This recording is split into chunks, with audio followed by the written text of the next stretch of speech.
사랑받기 위해 내가 해야 할 일은 하나도 없다. 어머니의 사랑은 무조건적이다. 내가 해야 할 일은 오직 현재의 상태, 곧 어머니의 자식으로 존재하는 것뿐이다. 어머니의 사랑은 지복이고 평화이며 획득할 필요도 보상할 필요도 없다. 그러나 그 사랑의 무조건적 성질에도 역시 부정적 측면이 있다. 어머니의 사랑은 보답할 필요가 없을 뿐 아니라 획득될 수도 만들어낼 수도 통제할 수도 없다. 어머니의 사랑이 여기에 있다면 그것은 축복이다. 어머니의 사랑이 여기 없다면 그것은 마치 인생의 모든 아름다움이 사라져버린 것과 같다. 어머니의 사랑을 만들어내기 위해 내가 할 수 있는 일은 하나도 없다. 8살 반부터 10살 이전의 대부분의 아동들에게는 문제는 거의 예외 없이 사랑받는, 있는 그대로의 모습으로 사랑받는 문제이다. 이 연령까지의 아동은 아직 사랑할 줄 모른다. 사랑받는 경우 기쁘고 즐겁게 반응할 뿐이다.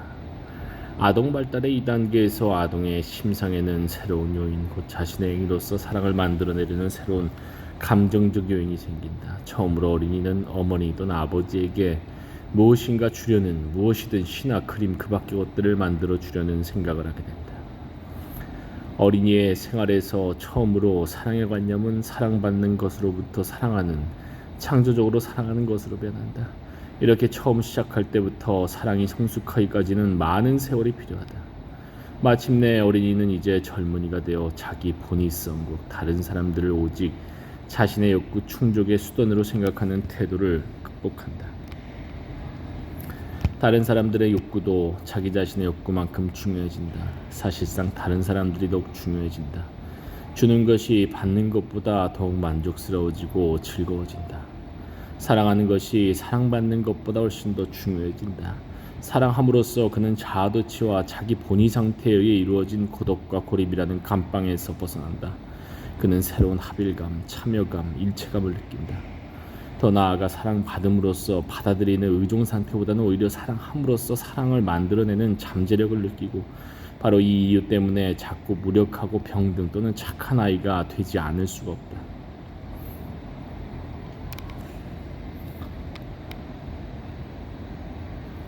착한 사랑. 어린아이의 사랑은 나는 사랑받기 때문에 사랑한다는 원칙에 따르고, 성숙한 사랑은 나는 사랑하기 때문에 사랑받는다는 원칙에 따른다. 성숙하지 못한 사랑은 그대가 필요하기 때문에 나는 그대를 사랑한다는 것이지만, 성숙한 사랑은 그대를 사랑하기 때문에 나에게는 그대가 필요하다는 것이다. 사랑의 능력의 발달과 사랑의 대상의 발달은 밀접한 관계를 갖고 있다. 대상과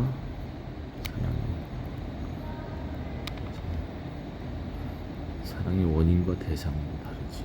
원인과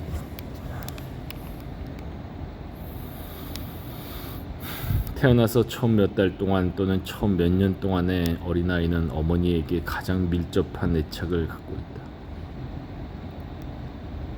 이러한 애착은 어머니와 어린이가 둘이면서도 하나였던 출생 이전 시기부터 시작된 것이다.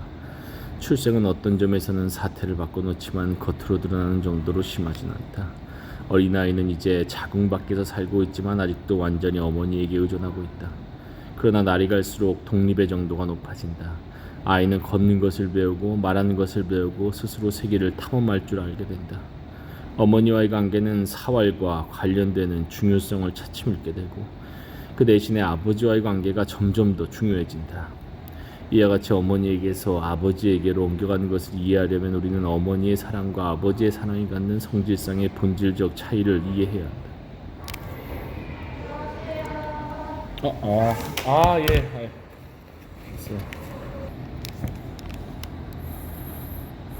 어머니의 사랑과 아버지의 사랑이 갖는 성질상의 본질적 차이를 이해해야 한다. 우리는 이미 어머니의 사랑에 대해서는 고찰했다. 어머니의 사랑은 본질적으로 무조건적이다. 어머니가 갓난 아이를 사랑하는 것은 그 애가 어떤 특수한 조건을 만족시켜 주었거나 특별한 기대를 충족시켜 주었기 때문이 아니라 그녀의 아이기 때문이다. 물론 여기서 내가 어머니와 아버지의 사랑을 말할 때 나는 이상형, 막스 베버가 말하는 의미에서, 융이 말하는 의미에서는 원형을 말하는 것이지, 모든 아버지와 어머니가 이러한 방식으로 사랑한다고 말하는 것은 아니다. 나는 아버지다운 사람, 어머니다운 사람에게 나타나 있는 부성적 원칙과 모성적 원칙에 관해 말하고 있을 뿐이다. 무조건적 사랑은 어린아이만이 아니라 모든 인간의 가장 절실한 갈망 가운데 하나다. 한편 어떤 장점 때문에, 다시 말하면 사랑을 받을만 해서 사랑받는 경우 언제나 의심이 남는다. 내가 사랑해 주기를 바라는 사람을 즐겁게 해주지 못한 것은 아닐까 하는 두려움도 언제나 남아있다. 언제나 사랑을 잃지 않을까 하는 두려움이 있는 것이다. 더 나아가 보상으로 주어지는 사랑은 자기 자신 때문이 아니라 상대를 즐겁게 해주었다는 이유만으로 사랑을 받는 것이고, 궁극적으로 분석해보면 사랑받는 게 아니라 이용당하고 있다는 쓰라린 감정을 쉽게 일으킨다. 우리 모두가 어린아이로서나 또 어른이 된 다음에도 어머니의 사랑에 집착하고 어머니의 사랑을 갈망하는 것은 이상한 일이 아니다. 대부분의 어린이는 행복하게도 어머니의 사랑을 충분히 받는다. 어느 정도인가는 뒤에서 말하겠다. 행복하게도 어머니의 사랑. 그러나 어른이 되면 이러한 갈망은 충족되기가 매우 어려워진다. 가장 만족스러운 발달 과정에서는 이러한 갈망이 정상적인 성애의 한 요소로 남아있다. 흔히 이러한 갈망은 종교적 형태로 표현되며 그보다 자주 신경증적 형태로 표현되기도 한다. 아버지와의 관계는 아주 다르다. 어머니는 우리를 탄생시킨 고향이고, 어머니는 자연이고 대지이고 대양이다. 아버지는 이러한 자연적 가정을 의미하지 않는다. 아버지는 생후 몇 년 동안은 어린이와 거의 관련이 없고, 이 초기 단계에서 어린아이에 대한 아버지의 중요성은 어머니의 중요성과 비교도 할 수 없다. 그러나 아버지는 자연적 세계를 나타내지 못하지만 인간 존재의 다른 것, 곧 사상, 인공적 사물, 법률과 질서, 훈련, 여행과 모험 등의 세계를 대표한다. 아버지는 어린아이를 가르치는 사람이고, 어린아이에게 세계로 들어서는 길을 지시해주는 사람이다. 이러한 기능은 사회적 경제적 발달과 관련된 기능에 밀접한 관련이 있다.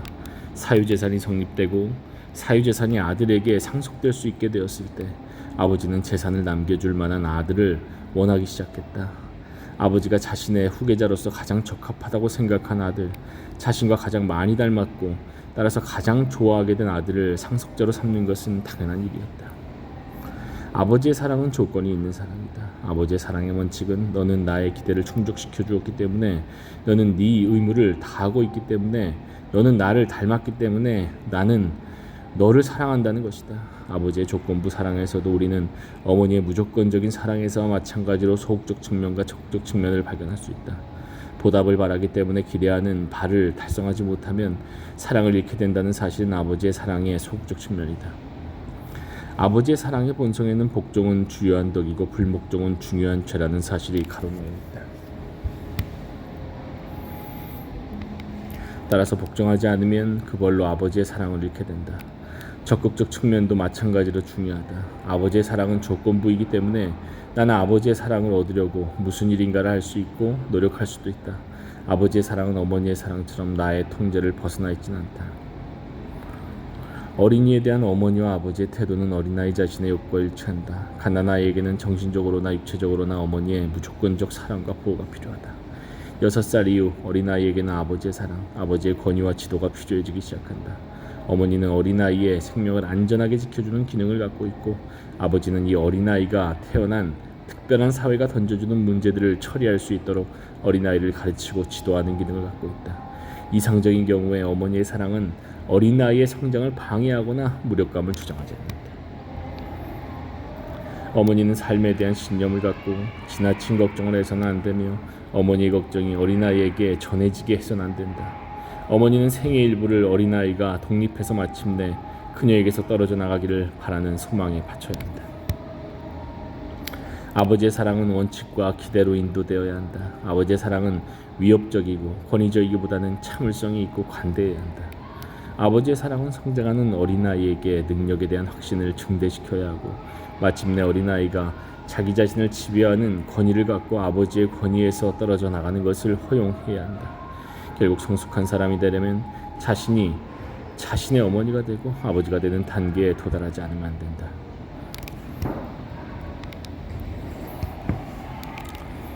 성숙한 사람이 되려면 자신이 자신의 어머니가 되고 아버지가 되는 단계에 도달하지 않으면 안 된다. 말하자면 그는 그는 어머니다운 그리고 아버지다운 양심을 갖게 되어야 한다. 어머니다운 양심은 어떠한 악행이나 범죄도 너에 대한 나의 사랑, 너의 삶과 행복에 대한 나의 소망을 빼앗지는 못한다고 말하고, 아버지다운 양심은 네가 잘못을 저지르면 너는 네 잘못의 결과를 받아들여야만 하고, 내 마음에 들고 싶다면 너는 너의 생활 방식을 크게 바꾸어야 한다고 말한다. 성숙한 사람은 외부에 있는 어머니와 아버지의 모습으로부터 해방되어 내면의 그 모습을 간직한 사람이다. 그러나 프로이트의 초자아 개념과는 달라서 어머니와 아버지를 편입시킴으로써 내면의 그들의 모습을 간직하는 것이 아니라 자기 자신의 사랑의 능력에 어머니다운 양심을 간직하고 자신의 이성과 판단의 아름다운 양심을 간직함으로써 그렇게 하는 것이다. 더 나아가 성숙한 사람은 어머니다운 양심과 아버지다운 양심이 서로 모순되는 듯이 보이는데도 이러한 두 양심을 모두 가지고 살아간다. 그가 오로지 아버지다운 양심만을 간직한다면 그는 난폭하고 잔인한 사람이 될 것이다. 그가 오로지 어머니다운 양심만을 간직한다면 그는 판단력을 잃기 쉽고 자신이나 다른 사람의 발달을 방해하기 쉽다. 정신적 건강과 성숙의 기반은 어머니 중심의 애착에서 아버지 중심의 애착으로의 이와 같은 발달, 그리고 이러한 애착의 궁극적 종합에 있다. 이러한 발달이 실패하는데 신경증의 근본 원인이 있다. 이 사상을 충분히 전개하는 것은 이 책의 범위를 넘는 일이긴 하지만 간단히 몇 가지 점을 지적하면 앞에서 한 말을 명백히 하는 데 도움이 될 것이다. 어떤 소년이 애정은 있으나 지나치게 방임하거나 지나치게 간섭을 하는 어머니와 약하고 냉담한 아버지 밑에서 자라났다는 사실은 신경증의 원인이 된다. 방임하거나 지나치게 간섭을 하는 냉담한 아버지, 신경증, 과부하 원인. 이 경우 그는 어릴 때 어머니에 대한 애착에 집착할 것이고, 따라서 어머니에게 의존하고 무력감을 느끼고 수용적 인간, 다시 말하면 받아들이고 보호받고 돌봐주기를 바라는 인간의 특징인 갈망을 갖게 되고, 따라서 아버지다운 성질, 훈련, 독립심, 스스로 삶을 이겨나가는 능력을 갖지 못한 사람으로 발달한다. 그는 누구에게서나, 때로는 여자에게서, 때로는 권위와 권력이 따르는 지위에 있는 남자에게서 어머니를 찾으려고 한다. 한편 어머니가 냉담하고 동정심이 없고 지나치게 간섭한다면 그는 어머니의 보호를 바라는 욕구를 아버지에게 결과적으로 부친상으로 전환하거나, 이 경우 결과는 전자의 경우와 같다. 또는 일방적으로 부친 지향적인 인간으로 발달해서 법률, 질서, 권위의 원칙에 순종할 뿐 무조건적 사랑을 기대하거나 받아들이는 능력을 갖지 못할 것이다. 권위의 원칙.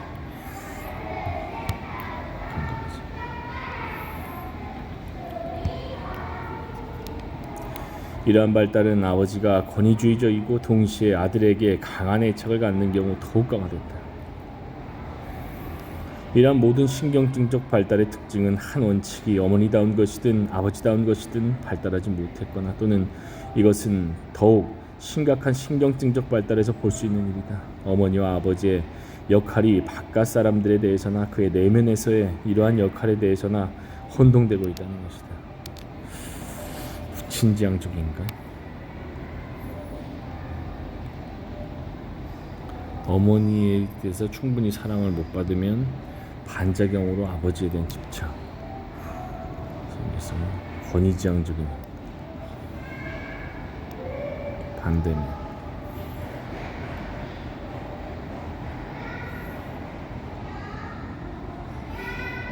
약하고 냉담한 아버지, 어머니에게 의존하게 됩니다. 이러한 발달은 아버지가 권위주의적이고 동시에 아들에게 강한 애착을 갖는 경우도 강화된다. 이러한 모든 신경증적 발달의 특징은 한 원칙이 어머니다운 것이든 아버지다운 것이든 발달하지 못했거나, 또는 이것은 더욱 심각한 신경증적 발달에서 볼 수 있는 일이다. 어머니와 아버지의 역할이 바깥 사람들에 대해서나 그의 내면에서의 이러한 역할에 대해서나 혼동되고 있다는 것이다. 좀 더 검토해보면 강박신경증 등 신경증의 어떤 유형은 아버지에 대한 일방적인 애착을 토대로 해서 생기고, 히스테리나 알코올 중독, 자신의 의견을 주장하고 현실적으로 생활에 대처하는 능력이 결여되거나 억압된 또 다른 신경증은 어머니 중심적인 태도에서 생기는 결과임을 알 수 있다.